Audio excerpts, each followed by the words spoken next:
Entender e praticar os princípios da sustentabilidade é, acima de tudo, garantir um futuro melhor para as próximas gerações.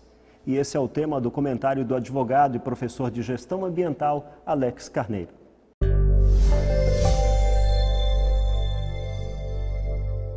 Pensar globalmente e agir localmente. Essa tem sido uma máxima difundida por todos que defendem a sustentabilidade. Assim como outras máximas, uma andorinha só não faz verão, ou a união faz a força, esse princípio de pensar globalmente e agir localmente é essencial para a sustentabilidade. Isso significa que devemos pensar sim para gerações futuras, devemos pensar sim naquilo que podemos contribuir para aqueles que estão no presente e no futuro, em todos os aspectos ambientais e sustentáveis. Mas isso não vai acontecer se não fizermos a nossa parte localmente. Se não tivermos a consciência de que cada atitude, por menor que seja, pode contribuir para que o meio ambiente, não só natural, mas artificial e cultural, seja tratado, seja desenvolvido, seja preservado e seja um benefício para nós e para gerações futuras. Isso é muito interessante. Por quê? Porque nos permite pensar, será que nós temos feito a nossa parte? Será que aquela pequena coleta de lixo seletiva, será que a pequena atitude de economizar energia, de andar mais a pé, de evitar o uso do combustível fóssil, será que tudo isso é importante? A resposta é importante, porque é essa atitude local, esse agir localmente, que pode gerar benefícios globalmente. Por isso, pensar globalmente e agir localmente não é apenas uma máxima, mas um princípio, uma norma fundamental para que possamos não só ter uma vida sustentável no presente, mas também no futuro. Esse é o nosso desafio. Com a aprovação da emenda constitucional, os empregados domésticos ganham novos direitos trabalhistas. Nessa profissão, as mulheres representam a maioria. De cada 6, uma é doméstica. Apesar de existir muita mão de obra para esse trabalho, a qualificação desses profissionais ainda é um desafio. Hoje, o número de empregados domésticos no Brasil passa de 7 milhões. A grande maioria de mulheres. De 2003 a 2011, o salário da categoria cresceu 47%, enquanto que o salário de outros trabalhadores aumentou 20%. No Brasil, pelo menos, uma de cada 6 mulheres é empregada doméstica. Segundo esta agência de São Paulo, especializada em vagas para domésticas, o salário da classe está entre R$ 1.000 e R$ 1.500. O valor varia de acordo com as funções. O número de profissionais cadastradas na agência é grande, mas a falta de qualificação das candidatas também. Eu tenho um número de vagas muito maior do que mão de obra, por conta também dessa questão de qualificação, né? Então, assim, eu tenho muitas pessoas que procuram nesse segmento, mas que não têm a qualificação desejada. Todos os dias, cerca de 30 candidatas procuram a agência para entrevistas. Mas o maior número de cadastros é feito através do site da empresa, que oferece aos empregadores o perfil de cada profissional. Mas uma preferência tem crescido.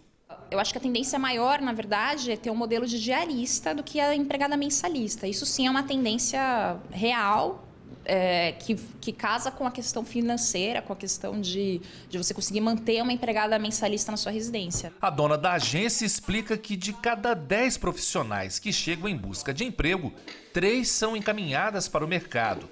Ela também alerta sobre os cuidados que se deve ter na hora de contratar uma empregada doméstica.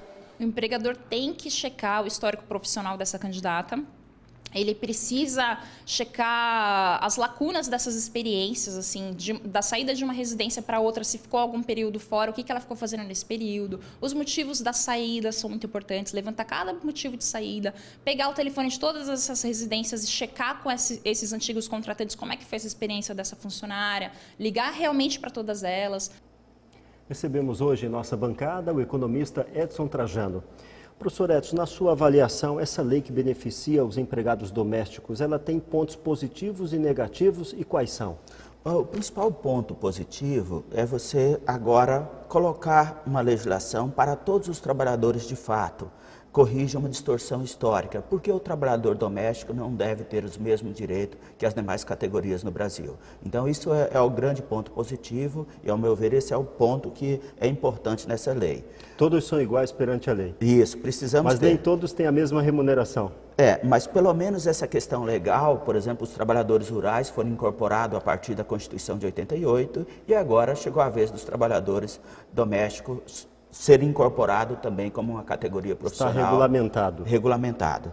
Agora, o aspecto negativo é esse ajuste até essa situação de implantação dessa lei, porque muitas donas de casa, o que acabou fazendo? Ao invés de ter uma empregada doméstica com trabalho contínuo, acabou optando pelas diaristas. E, consequentemente, esse trabalhador doméstico acaba fazendo esse trabalho em várias residências. Consequentemente, aumentou o número de dias de trabalho para fazer e, principalmente, ela tem que deslocar de um lado para o outro mais vezes para ter a mesma remuneração.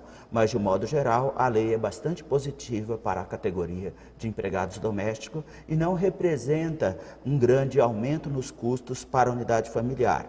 Porque o que acontece é, se você trabalha com esse empregado doméstico, a legislação anterior já previa que tinha alguns direitos. Consequentemente, um processo judicial geraria mais despesa também para a dona de casa. Então, na sua opinião, não ficou pesado para o empregador? Não ficou pesado para o empregador, que nós temos que pensar que esse empregador vai contratar um trabalhador, que esse trabalhador está muito mais motivado e tem todas as garantias trabalhistas, como aposentadoria, seguro-saúde, ou seja, sem essas garantias também esse empregado teria dificuldade em uma situação, uma eventualidade de uma doença. Agora, esse empregado atual, ele precisa se profissionalizar, precisa se reciclar, até para sobreviver no mercado. Em todas as profissões é necessário sempre essa atualização. Atualização, sabendo quais as funções desse empregado doméstico. Hoje esse empregado doméstico, na maioria das vezes, também faz o papel de cuidador, seja cuidador de crianças, cuidador de idoso, e é importante que ele saiba fazer todos esses tipos de atividades dentro do lar. Não há como negar que o mercado mudou, o comportamento também está mudando. O mercado mudou, até algumas estatísticas mostram crescimento do número de trabalhadores formalizados nesse setor. Agora, com essa atual restrição econômica, com a crise econômica atual, pode ser que ocorra no médio e longo prazo uma redução nas contratações também nesse segmento, como de outros setores de atividade econômica. Então, nós temos que pensar que todos os setores de atividade, eles crescem em momento de crescimento da atividade econômica e apresentam restrição nesses momentos de crise. Muito bem. O assunto agora é cargo público. A cada dia aumenta o número de brasileiros inscritos em concursos públicos. A tão sonhada estabilidade financeira é a principal motivação. Pelo menos 40 mil novas vagas devem ser disponibilizadas este ano. Confira. A notícia sobre os cortes no orçamento da União deu um susto em muita gente que sonha com a carreira pública. Mas a boa nova é que, mesmo com os cortes, os concursos já previstos não serão afetados. Segundo a Lei Orçamentária de 2015, serão disponibilizadas mais de 45 mil vagas, entre cargos efetivos e comissionados. A expectativa é que os concursos já previstos sejam autorizados o mais breve possível. Na relação dos processos seletivos mais esperados está o concurso do Instituto Nacional do Serviço Social, INSS. O órgão aguarda a autorização do Ministério de Planejamento e prevê o preenchimento de mais de 4 mil vagas entre níveis médio e superior. Os concursos do Ministério do Trabalho e Emprego e da Receita Federal também aguardam a autorização. É a seleção mais esperada para quem sonha com a carreira de auditor fiscal. Os dois órgãos somam mais de 2.800 vagas apenas para nível superior. Louise Maiana, repórter setorial. A pauta agora é educação. Pelo menos 13 milhões de pessoas no Brasil não sabem ler e nem escrever. Mas existem outros tipos de analfabetismos. O especialista Gabriel Aquino conta pra gente.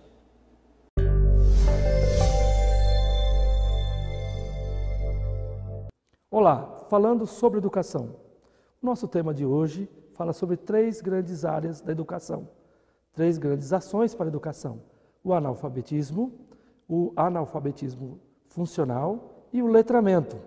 Temos visto nos últimos dados do MEC que 13 milhões de brasileiros são analfabetos, o O que é o analfabeto? É aquele que não tem condições de ler e escrever, que não conhece o alfabeto. E o analfabetismo funcional é aquele que, apesar de ter o conhecimento do alfabeto, não tem condições de utilizá-lo numa compreensão mais profunda. E o letramento, mais ainda, o letramento é o versado. Os antigos diziam, fulano é versado, é letrado, fulano tem bom conhecimento. Ou seja, o que nós temos no Brasil hoje, um número expressivo de analfabetos, mas muito mais um número alto de pessoas que têm falta de conhecimento da letra, não têm facilidade em compreender e desenvolver o conhecimento tanto da leitura quanto da escrita. Esse é um problema estrutural. A nossa educação é uma educação que foi pautada em cima das condições mínimas necessárias para formar os nossos educandos. Se faz necessário repensar se as nossas metodologias de ensino, se os nossos professores, aqueles que detêm o conhecimento, ou seja, que são versados ou letrados, têm tido condições de ensinar as pessoas tanto a ler e escrever como compreender. Infelizmente, vemos um número crescente dentro das próprias universidades de pessoas que não têm mais o domínio e a compreensão tanto da escrita quanto também da leitura. Se faz necessário pensarmos, será que verdadeiramente a nossa educação vai atingir o nível do letramento?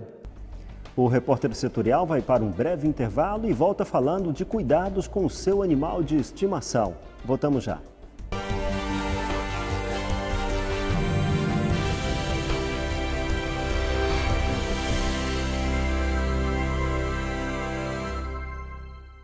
Pontualidade e mais informação.